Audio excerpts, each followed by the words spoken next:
3 दिवसाचे शिवलीला अमृत पारायण कसे करावे? पारायण करण्याअगोदर संकल्प कसा करावा? पारायणाची सुरुवात कशी करावी?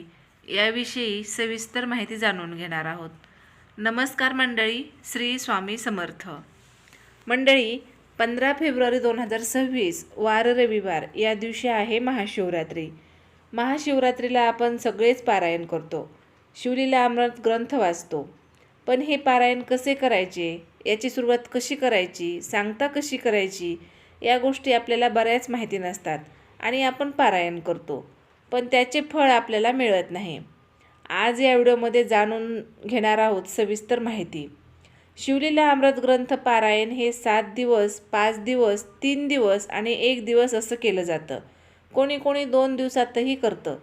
तर त्याचा संकल्प करून हे पारायण केलं जातं. आता 1 दिवसामध्ये आपल्याला हे पारायण करणं शक्य नाही. बघा, घरामध्ये लहान मुलं असतात, त्यामुळे आपल्याला सतत कंटिन्यू बसून हे पारायण करणं होत नाही. तर त्यामुळे बरेच जण 7 दिवसाचे पारायण करतात. पण आता आपल्याकडे कमी दिवस आहेत, 3 दिवस आहेत. आजपासून आज विजया एकादशी आणि नंतर शिवरात्री असे 3 दिवस आहेत. तर विजया एकादशी दिवशी पारायणाला सुरुवात करायची, म्हणजे आपलं 3 दिवसामध्ये हे पारायण होतं. तुम्ही 1 दिवसातही करू शकता. शिवलीला अमृत ग्रंथ पारायण करण्याअगोदर काही नियम आहेत, ते आपल्याला पाळायचे आहेत. तर ब्रह्ममुहूर्तामध्ये उठायचं आहे, आंघोळ करून स्वच्छ वस्त्र परिधान करायचे आहेत, घरातली कामं वगैरे आवरून नंतर पारायणाला सुरुवात करायची आहे. पारायणाला सुरुवात करण्याअगोदर आपल्याला जवळच्या महादेवाच्या मंदिरात जायचं आहे. तिथे महादेवांना जल अर्पण करून महादेवांची पूजा करून आपल्याला तिथेच मंदिरात संकल्प करायचा आहे. असे केल्याने महादेवांचा आशीर्वाद लवकर मिळतो. उजव्या हातामध्ये पाणी घेऊन संकल्प करायचा आहे की देवाधिदेव महादेव, आजपासून मी शिवलीला अमृत ग्रंथ पारायण करत आहे, तर तुम्ही माझ्याकडून हे पारायण पूर्ण करून घ्या आणि तुमच्या आशीर्वादाने माझ्या घरामध्ये सुख, समाधान, धन, ऐश्वर्य, शांतता नांदो, असा आशीर्वाद घ्या. हा संकल्प करायचा आणि घरी यायचं. घरी आल्यानंतर लगेच आपण पारायणाला सुरुवात करायची. तर पारायण हे सकाळी 12च्या अगोदर करायचं आहे आणि 3 दिवसाचे पारायण करतोय. मग शिवलीला अमृत ग्रंथामध्ये 15 अध्याय असतात. पारायणाला सुरुवात केल्यानंतर पहिल्या दिवशी 1 ते 5 हे अध्याय घ्यायचे आहेत. 5वा अध्याय झाल्यानंतर ओम नमः शिवाय किंवा सांब सदाशिव या मंत्राचा 108 वेळा जप करायचा आहे. शिवशंकराची आरती करायची, गणपती बाप्पांची आरती करायची आणि नैवेद्य दाखवायचा आहे. दुसऱ्या दिवशी 6 ते 10 असे 5 अध्याय घ्यायचे, जप करायचा. तिसऱ्या दिवशी म्हणजेच महाशिवरात्रीच्या दिवशी राहिलेले अध्याय घ्यायचे आहेत. 15 अध्याय आहेत, पण 15वा अध्याय घेतला जात नाही, 14 अध्याय घेतात. त्यामुळे शेवटच्या दिवशी आपल्याला 4 अध्याय घ्यायचे आहेत. संपूर्ण पारायण झाल्यानंतर जप करायचा आणि शिवरात्री वात लावायची आहे गाईच्या शुद्ध तुपामध्ये. महाशिवरात्री वात नसेल तर 108 आपण स्वतः वळलेल्या वाती शुद्ध गाईच्या तुपामध्ये भिजवायच्या आणि ती वात आपल्याला देवासमोर लावायची आहे. महाशिवरात्री वात तांब्याच्या ताटात किंवा तांब्याचे जे काय भांडं असेल त्याच्यामध्ये लावली जाते. जेव्हा शेवटी वात शांत होते तेव्हा धूर निघायला चालू होतो. तो धूर निघू द्यायचा नाही, त्यावरती थोडंसं दूध टाकायचं, म्हणजे तेव्हा धूर निघत नाही आणि ती वात शांत करायची. तर ही महाशिवरात्री वात लावण्याची खरी पद्धत आहे. महाशिवरात्री वात लावते वेळेस हळदी कुंकू अक्षता वाहून वात लावली जाते.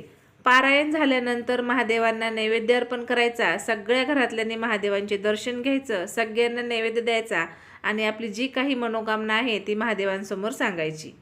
महादेवांना खूप महागड्या गोष्टी किंवा खूप भारी गोष्टी अर्पण करावं तरच आपल्याला महादेव प्रसन्न होतील असं नाही. मनामध्ये श्रद्धा भावना असावी आणि आपण जे काही व्रत केले ते अंतःकरणातून केलेलं असावं. आपलं अंतःकरण शुद्ध असावं. महादेव आपल्याला नक्कीच प्रसन्न होतात.